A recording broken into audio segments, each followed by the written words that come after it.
Welcome to the Korea Daily Briefing for August 25th, 2026. Let's get into the top stories making headlines today.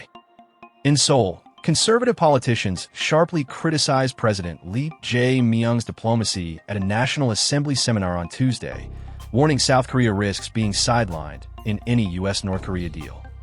Seoul Mayor Oh Se-hoon said a direct U.S.-North Korea deal that excludes Seoul is no longer an unrealistic scenario, while lawmaker Han Dong-hoon argued Seoul can no longer passively rely on Washington. Turning to the markets, South Korea's KOSPI clawed back an early plunge to close 0.68% higher at 6,742.74 on Tuesday, after opening down more than 2% on fresh AI chip profitability worries. The index had tumbled over 3% the prior session on a chipmaker sell-off, but individual and institutional buying offset 3.82 trillion won in foreign selling to pull the market back into the green. Investors are now watching NVIDIA's earnings later this week as the next big catalyst for Korea's chip-driven rally.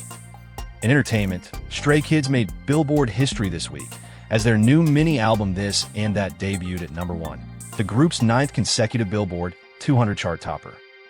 That streak ties Stray Kids with the Rolling Stones for the second most #1 albums in Billboard 200 history, trailing only the Beatles' 19. The album sold 369,000 equivalent units in its first week, the group's biggest opening ever. Meanwhile, South Korea's traditional photo studios are rapidly losing ground as smartphones and AI reshape the industry, with film developing, family portraits, and ID photos increasingly handled by phones and AI editing apps. The Korea Consumer Agency logged 1,782 complaints about photo studios from 2022 through July of this year, including 272 involving free photo promotions that led to pricey upsells. Some studios are adapting by pivoting to pet portraits and on-location family shoots instead.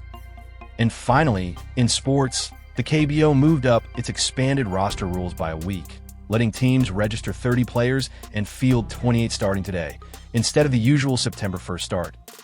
The league says the shift accounts for this year's longer summer heat and rescheduled games. But the bigger driver is next month's Aichi Nagoya Asian Games, which will pull star players away for national team duty.